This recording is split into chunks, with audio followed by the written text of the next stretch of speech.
Hello, and welcome to Recapping with Delora and Ashley. Please follow us on Instagram, Facebook, and Twitter at Recapping Podcast. Also, rate, review, and subscribe to our show on your favorite podcast platform. We're on all the things. We want to hear your thoughts on the movies and shows we review. Leave us a comment on Apple Podcasts or our YouTube channel, and we will read them during the show. Or reach out to us on social media. We love talking all things entertainment and pop culture with you. Thank you guys so much for listening. Thank you. What's up? What's up? We're back. How's it going, Delora? Things are going really well, Ashley.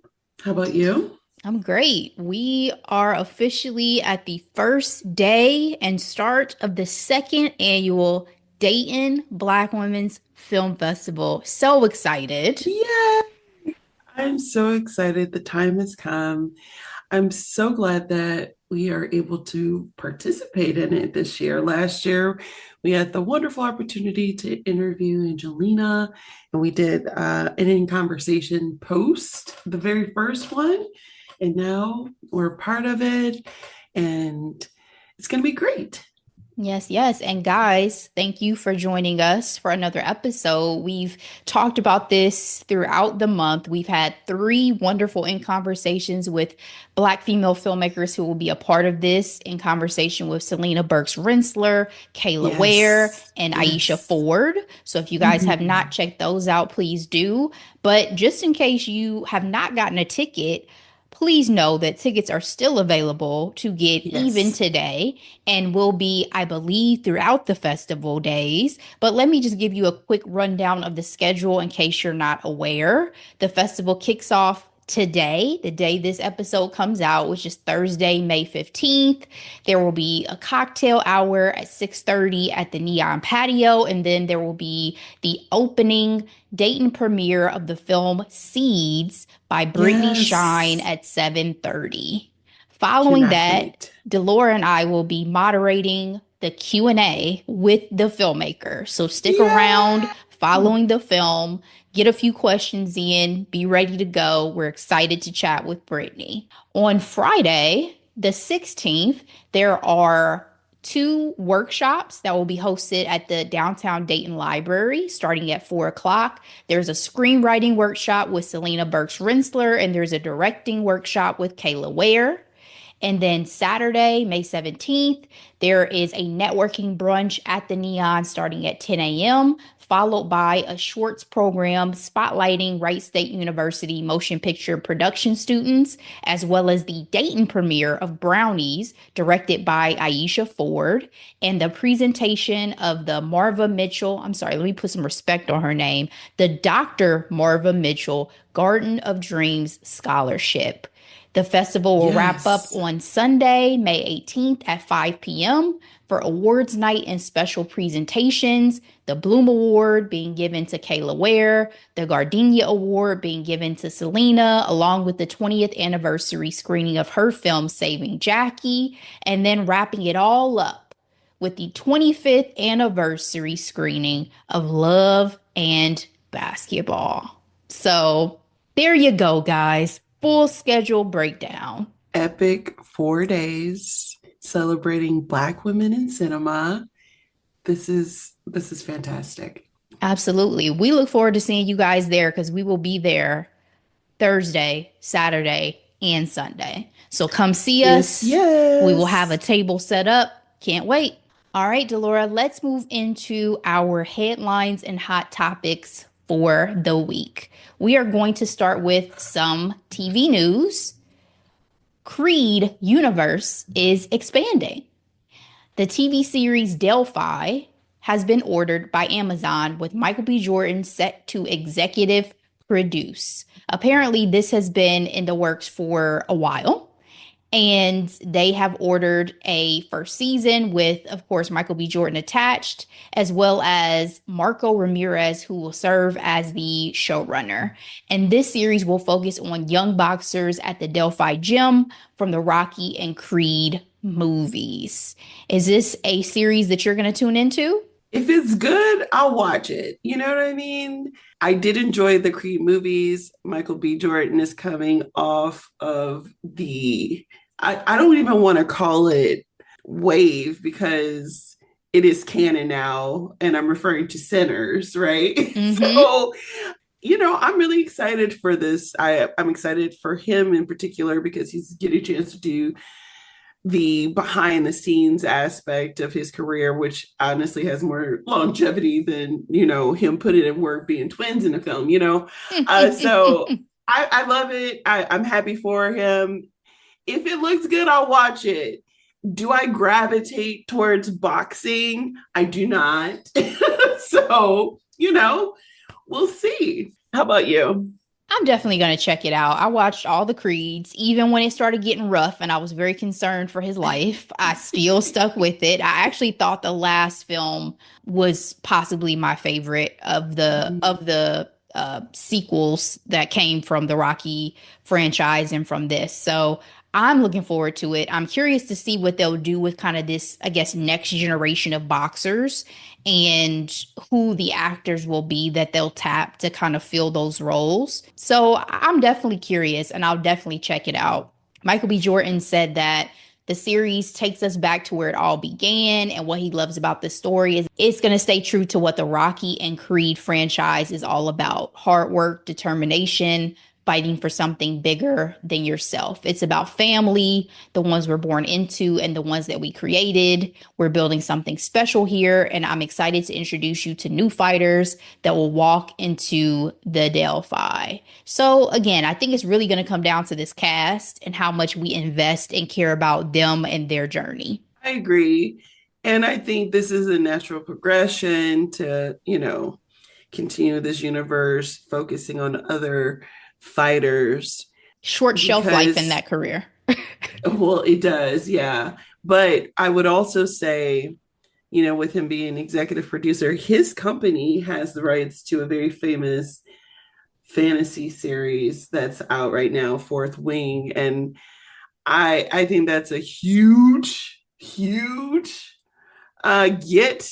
And right now I'm like, yeah, that's his big, big fish. And this right here is like natural progression. I think it'll go well. You know what I mean? I Yeah. appreciate You're his saying fourth wing is portfolio. is the retirement plan because If that's it our if he does it right, that's our Harry yes. Potter. That's the Star Wars. That's once you get into fantasy and the fandom of fantasy, Lord of the Rings, yeah, Yeah. it gets real. They also mentioned that the three Creed movies have grossed more than $660 million at the global box office. So do your thing, Mike. Do your thing. Do your thing. And okay, talking back to Sinners really quick though, here's some geeking out things. So, everybody made a big deal about Ryan Coogler's deal, and he gets, first dollar versus waiting till like post returns.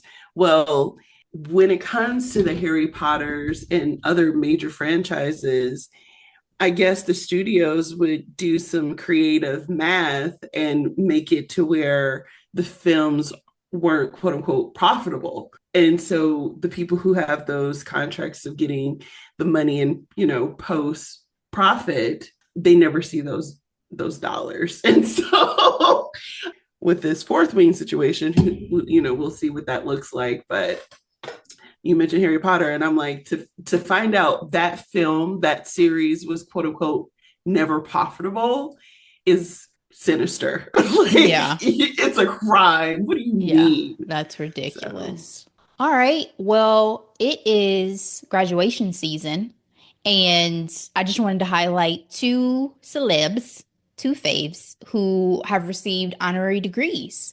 First one up is Usher. He received an honorary doctorate degree from Emory University, being recognized for his contributions to music and youth empowerment. He also delivered the commencement address and shared some stories that he had never really shared before about his struggles academically when he moved from Tennessee to Atlanta, how he was assigned to remedial classes, and he had felt discouraged and that he didn't feel like the system was really set up for a student like him, but thankfully he's a man of many talents and he has made it through. And, you know, this is his second honorary doctorate. He also received one from Berklee College of Music back in 2023. So if he didn't have one degree before, now he got two. All right. This is fantastic. I love this. I would have loved for Usher to deliver the commencement speech at my graduation. I would I have know. lost it. Easily. All right, next is Simone Biles. Simone was awarded an honorary doctorate of humane letters degree by Washington University in St. Louis Yep, during yep. their commencement ceremony. While she committed to UCLA for college gymnastics, she ultimately, obviously, and wisely chose to pursue a professional gymnastics career and did not attend college for a traditional degree. So, you know, she was able to be the GOAT of gymnastics and also still get that degree that mom can put up on the shelf or wherever it may live. So exciting. When I was growing up, I never really fully understood the honorary degrees, but now I respect it. Both Usher and Simone Biles are, mainstays in their industry. There's this saying that you need like 10,000 hours to master your craft. They've done that in spades. Okay. They've been working towards their craft since they were very, very young. And to be honored in this way, I think it's fantastic. Shout out to Washington University in St. Louis. Kylie, a friend of the pod, she is an alum. Love that. So this is super cool. And I do not want to be a Debbie Downer, but I think this is great that Usher's getting all his love, because I really don't know how the cards are going to fall, with this trial that we'll be getting to later on. Yeah. Um, and I'm saying this with really all the best intentions for Usher, but Diddy has a tangled web we weave. Yeah. I mean, keep your nose clean, I guess, till it's not out here. But even Higher Learning did their first live, truly like live show. They've done Wow. some different Yes. things with I like, haven't heard panel it. Yeah. discussions and stuff, but they were live in New York, sold out. And they started the podcast with Van recalling going to Diddy's house and how there was a friend of his or an associate of his that was there. And when he first arrived, dude was normal. But then he was like, you know how I knew when things were weird is when all of a sudden the dude that opened the door and that I knew was gone. He all of a sudden came up saying, Chairman, is there anything I can get for you? And Diddy had him kneeling and all this stuff and bowing and stuff. He was like, yeah, I knew something was weird. Something was off then.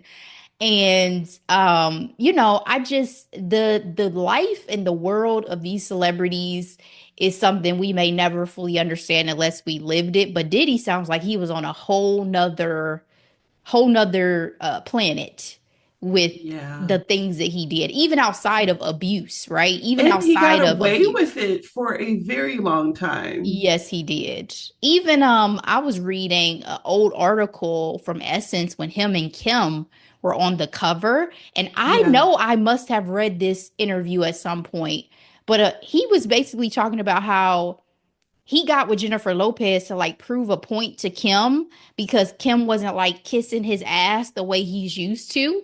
And so he was like, I did it essentially to kind of show her, you need to get with it, but she didn't budge. And then she said he would not leave her alone though. He was relentless. He was calling her 50, 60 times a day, and she could not get any peace. And I was like, y'all really said this shit out loud to like a publication. He was like, I was used to applause when I walked in the room, and that's just not what Kim gave me. So again, on a whole I don't have nother anything. girl. I am. Yep. The level of narcissism and ego and everything Woo! that just, I mean, you really said that out loud, right? That's a whole different thing. Again, even outside of just abuse, that's a whole nother level. But anyway, I just want to close with Simone's close of her commencement speech as well, because she gave one. She said, "The world doesn't need you to be perfect. It needs you to be bold. It needs you to care and to keep going even when things don't go as planned." I finally finished the full 4 episode doc, by the way. Yes, And fantastic. so proud of her. Like the So, resilience that it took for her to keep going forward with all the scrutiny, all the yes, backlash, all the stuff that people had to say about her. Um, exactly. it was, I mean, fantastic. It was so good. And I think what I loved most about the story is that she had a community of people that really took care of her, Mm. that she was able to focus on her craft, focus on her goals, and like shut all the noise out. Yep. Um, And they did rehab the image of her husband. I do like Jonathan now. I'm sorry. I'm sorry that I yeah, judged him so harshly. yeah,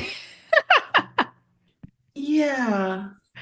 No, I mean, he is just another human, right? Like, He is. to He take one is. moment and think that's the culmination of somebody's character, He's or definitely redeemed himself in this instance greatly. anyway, because if you do some crazy stuff like the Diddy, then yeah, you're no.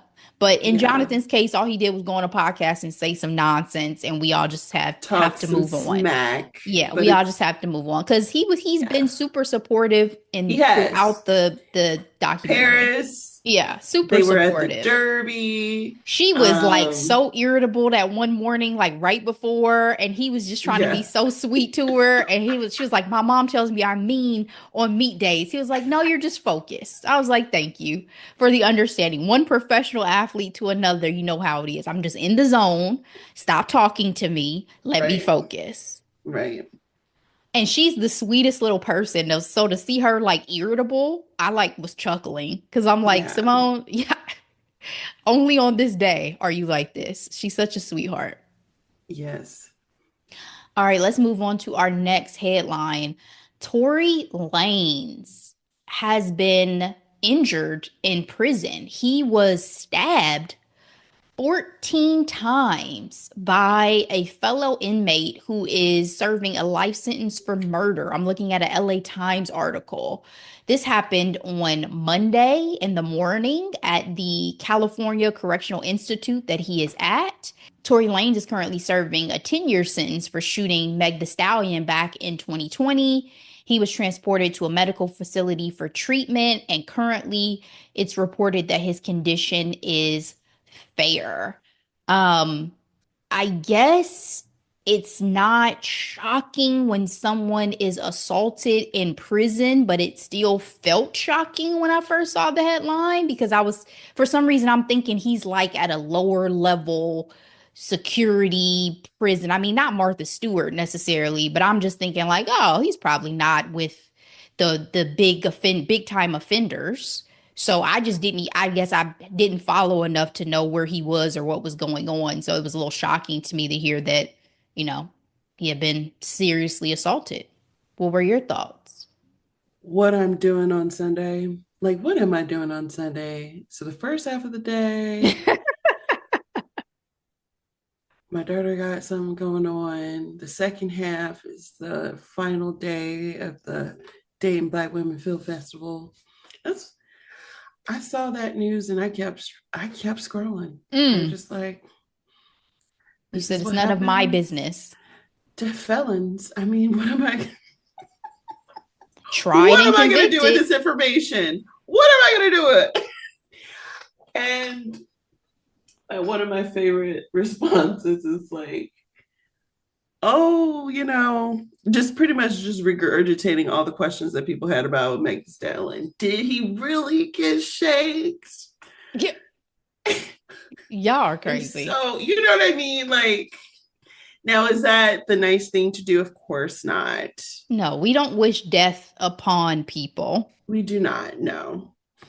But that's just how that cookie crumbled. As I didn't go into the comment section to really see what anybody had to say. I saw the headline and I was like, oh, damn. Right. And I'm like, again, I'm thinking, like, why was I thinking he's in some soft, little cushy place? I didn't really follow up after he got convicted and sentenced. So I just didn't know. But I'm sure people have plenty of things to say. And, again, not wishing ill on people, but he's going to serve his time and do what he needs to do because he was convicted of shooting Megan. So there's that. And we can move on. It's a weird segue because we're moving into religion. And the Pope has been announced, and it is the first American to ever serve as Pope. So, I guess it's a source of pride amongst many Americans, even outside of the Catholic Church, because people just get caught up in the hype and cultural appeal of it. I'm not really sure. But Oh, I people get caught are, up in all of this. I love it because like I'm a history buff. And so I think this whole process is just so fascinating because it's so ancient. I mean, they've been doing this since the 12th century and it's so freaking secretive. And to find the out, conclave, right? yep, and to find out that after getting 2/3 of the vote, we have Bob from Chicago, Not aka Bob. Not Bob. aka Leo the 14th. Robert Francis Prevost. I find it fascinating that they choose a new name. So since you are the Yeah. history buff, what is with the history of choosing a new name? Do you know? I don't know that history, but I know it's part of the again, I'm not Catholic, but my friends who are Catholic, like when they're baptized, they choose their Catholic names. And I, like for example, somebody very close to me who grew up Catholic, they chose Sebastian, and then usually, you know, I love the what name Sebastian, by the yeah, way. me too. But it's giving Little Mermaid, you know. I always think of it from Cruel Intentions. That's Do my reference point. you? Yeah, Okay, okay. that's my Sebastian. Um, but I know it's connected to past popes. So Pope Leo is, I believe, part of the Augustinian order. And then in addition to that, the Pope was known for social justice. And so in some ways, it's like this is going to represent his time. And I mean, it's definitely a revolutionary time. I'm excited for it because, again, I know people have their issues with the Catholic Church and things along those lines, but from the history, the tradition of it all, him being American, I appreciate what he stands for. He's an American. They say he has some Creole up in his blood. Yeah, that's another Um, thing. People are claiming him as black. And you what I've first of all said, from the Americas. He's also the second pope from the Americas, the first from North America. But we unfortunately lived under the one drop rule. So I mean, for sure, if this were like Mary from Sinners, then this would be a different conversation. I think for me, and I was talking to my hairdresser about this over the weekend, I would just like to see if there are going to be any shenanigans before black people throw their hat that hard into the ring. Like, just take a couple deep breaths, give it a little time before y'all go this hard. Like, I love mean, y'all. so in addition to that, he was really big in, missionary work, spent all his time in Peru.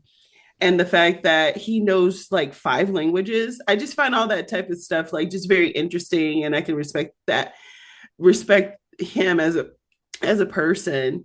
And the last thing I'm going to mention is he's very aware of like current events, and like he legit said like AI is not that we should be concerned with, but just be mindful of like it's changing the tide of a lot of things, right? Yeah, fascinating. My guy's up on tech. I mean, he is 69, so he's fairly young in Pope terms. He is, Hmm. and he's a former mathematician, so like math, science, and all that. I think this was, a good choice. And like I respected Pope Francis, and his stance, and I think this is a positive direction. And I say this because we are recapping Conclave. Surprise, surprise. And it is very essential that it's like you keep going in one direction and hopefully not swing all the way back. You know what I mean? Oh yeah, for sure. In terms of progress, right? And not having Yes. we have to deal with it in politics, the desire to roll back to a bygone era and strip people of rights and history and all these things. And thankfully they didn't go in that direction with this decision. But just referencing an NPR article, you talked about multiple languages. During his address, he spoke in Italian, Spanish, and Latin.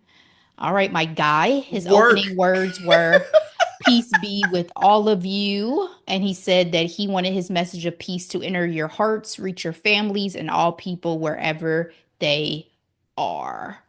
Yeah, I mean, I'm curious, like I follow the things that are discussed about the Pope just for the sake of like news and newsworthiness. So I'll be curious from that perspective, but I can't say I've gone too deep outside of, knowing he's American, knowing black people are claiming him, knowing he's from my favorite US city, Chi-Town.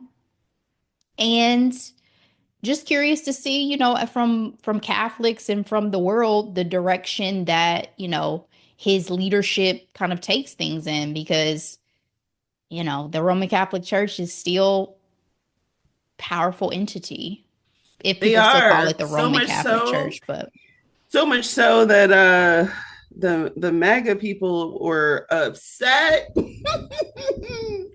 So I'm just like, ooh, great choice. I was gonna say F it, but I'll just say it like that since we're talking about religion. All right, and Delora already mentioned, yes, we're going to recap Conclave, so this conversation will keep going for next week. But let's go ahead and move on to our two hot topics for today. First one up, Halle Bailey has filed a restraining order against her ex-boyfriend, DDG. She is alleging physical and verbal abuse. And this is all stemming from like basically custody around their son. She's been granted the temporary restraining order. It was granted on Tuesday, and he found out while he was live streaming over Twitch.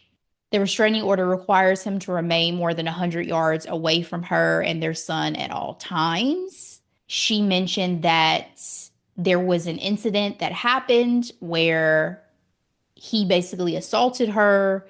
He chipped her tooth. He caused some bruising. There was photographic evidence that's even been shared out on social media, and that she, doesn't trust him being around her. And then she's also now filed for sole legal and physical custody of their son and asking that he be prevented from taking their son out of Los Angeles. This is feeling like Keke Palmer all over again. And I hate that these situations have devolved in ways that we thought were possible based on, even more so in this case, who their partners are. Like, I can't say I envisioned abuse at all and never hoped for that, No, but damn, damn. actually, that was my answer. It's like I hate this for her. I hate this so much. I hate how public it is. I hate people are doing the Megan Stallion treatment of the whole situation, questioning her word over his. I just, this is just ridiculous. You know what I mean? The thing with the Keke Palmer thing, is she broken up with him? I didn't know if they got back together or not because they were.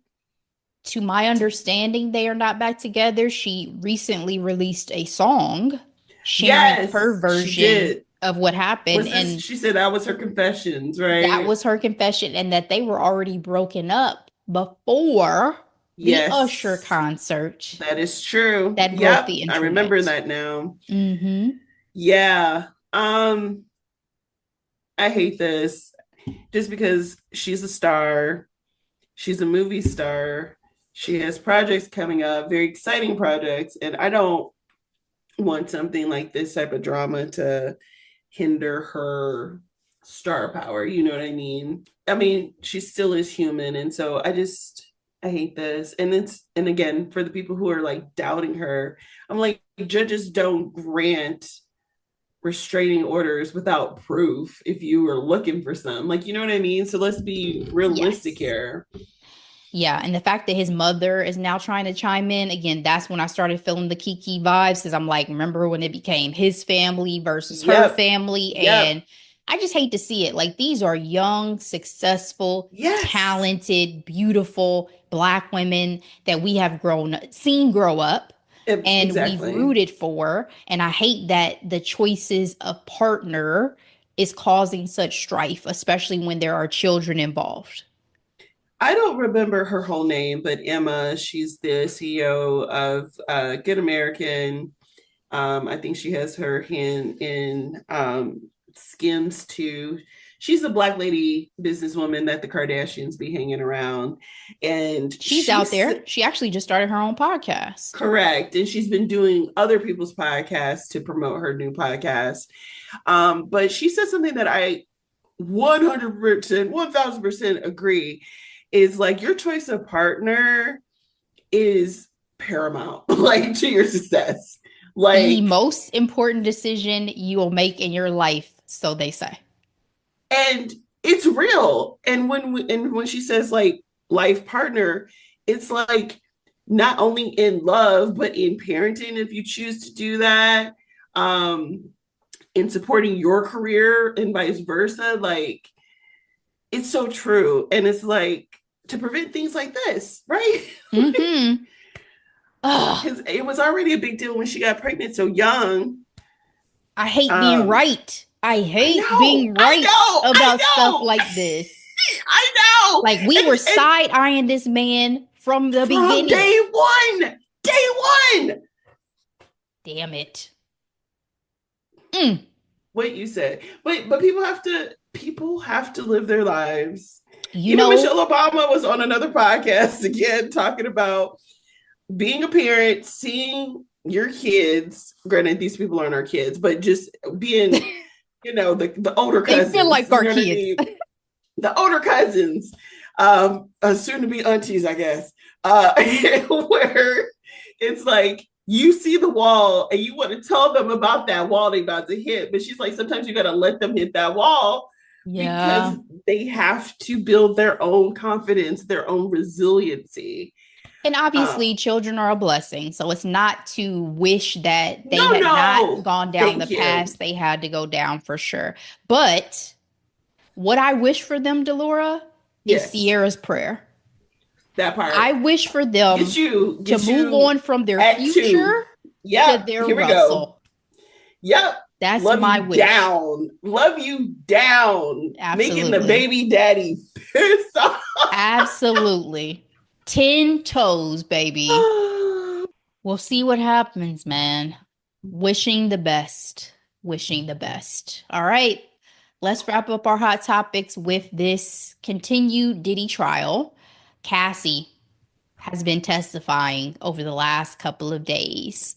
And as of the time that we're recording, it's been some painful testimony to have to hear about. She went into detail about the freak offs, about the escorts that were hired, about the fact that she was, you know, drugged up most of the time, had to Girl. deal with UTIs all the She time. said antibiotics don't even work anymore.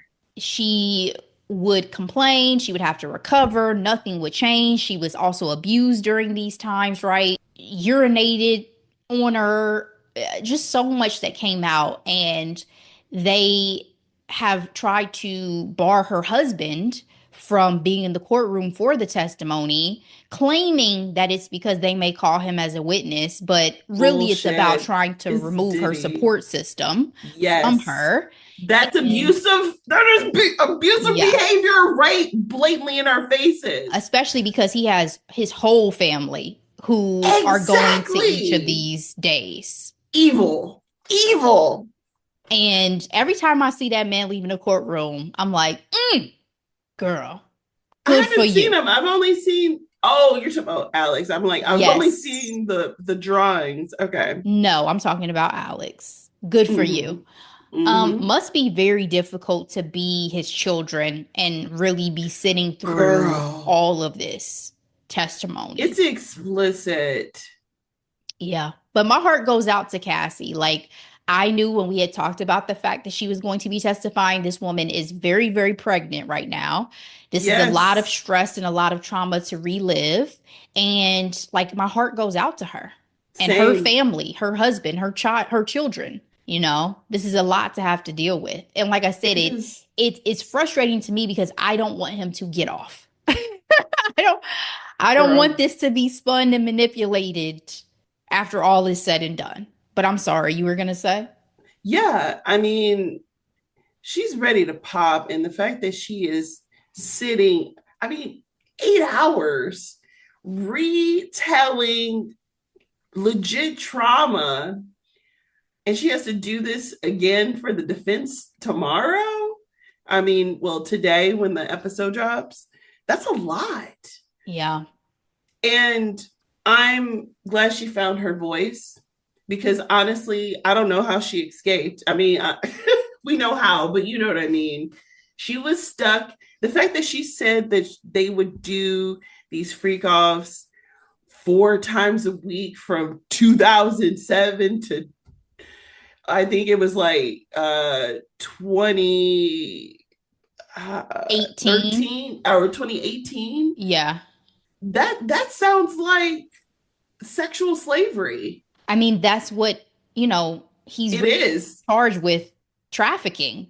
I know, Because but what I'm trying to say is that is a lot to rehash in front of a lot of people. Because I mean, she was embarrassed about it. I mean, she's angry about it, like all the emotions. mhm. And the fact today when she said that she didn't want to be here anymore and she tried to unalive herself because she had flashbacks, that just broke my heart.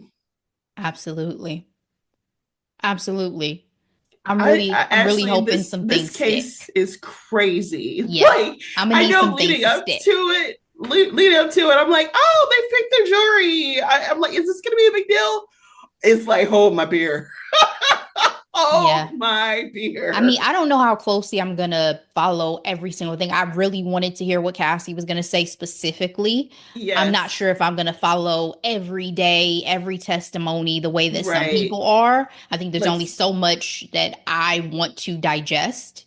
listen, because I guess there was an escort already who testified, and I said, I was like, he said, what? Oh, I don't need to know all this. I do not. Yeah, Oh my gosh. I it's a lot. mean, Just as a it's a reminder, lot. he's facing 5 criminal counts: 1 count of racketeering, conspiracy, 2 counts of sex trafficking by force, fraud, or coercion, and 2 counts of transportation to engage in prostitution. So I'm gonna need y'all to make some of these charges stick, please. Please, please. And people are like, well, what is this case even about? Like all we're hearing about is this crazy stuff. And it's like, yes, because of these crazy activities, he's been using his businesses to pay for some of this stuff, crossing state lines. That's where it And all does we're matter. only talking about one person here, Cassie. We know from even just anecdotal conversation that there is going to be a lot more people that were involved in victims of the different circumstances they found themselves in around him. So again, I don't know how closely I'm going to follow it outside of just Cassie's testimony, but I'm expecting the prosecution to come with it. Well, Touré said something that I thought was interesting. These hits that Diddy allegedly was behind with LB Shore and Jamie Foxx. I didn't know Jamie Foxx connected Diddy to the situation that happened to him last year. I didn't either. Me, Torre said it, and I guess it came out that Jamie was allegedly going to testify for something and didn't want him to say something. I don't know. Wow. Wow. That would be Again, crazy. Tory said that, and I do believe he's pretty reputable. And I'm just like, what? Wow. Okay. Throw the book, close the jail. Let's But the let's fact let's that do what we need to he do here. is walking around doing the heart hands Mm-hmm. that the cartoonist keeps picking up, like this is a manipulation. Like, you know what I mean? Like, this is sick Delora, behavior. his personality is, I think, one of the most extreme versions of narcissists that we will have and encounter. So, of course, like the fact that he could live with himself and live this lifestyle and do these things to people over all these years, I don't think he'll ever show any remorse. I don't think there will ever be any real culpability on his part, true culpability. The Mm, fact that his family and people around him still come to this court and trial and support him, that's on them to have to live with. Because I don't know, like, it's hard for me to even find the words. Like, this shit is not anything small no, that your daddy was up here doing. You know what I mean? So, you know, God bless Cassie. God bless the victims of this situation. It's very, very sad and it's very heartbreaking to have to hear about and for them to have to relive. So we'll see. All right, that's it. That's all. Again, we will be at the Dayton Black Film Festival today as well as this weekend. So get y'all tickets. We want to see yes, you yes, there. yes, yes, yes, yes. Delora, you've already mentioned what we are recapping for the people, but go ahead and say it again for anybody who missed it. We are recapping one of the best picture nominees at this year's Oscars, Conclave. It is really good. It's really good. It's timely. It's actually one of the most watched movies in light of our recent Pope, especially here in America. So Allegedly, it's even they good. were watching it. So, Yes, yes. all right, guys. Well, thank you so much for tuning in to this episode. Please share it out with everybody you know. We will be back with that recap as well as, continue to keep rolling with more episodes and content, especially some that will come from this festival. So, enjoy your week, enjoy your weekend, be blessed. We'll see you Yes. next time. Bye.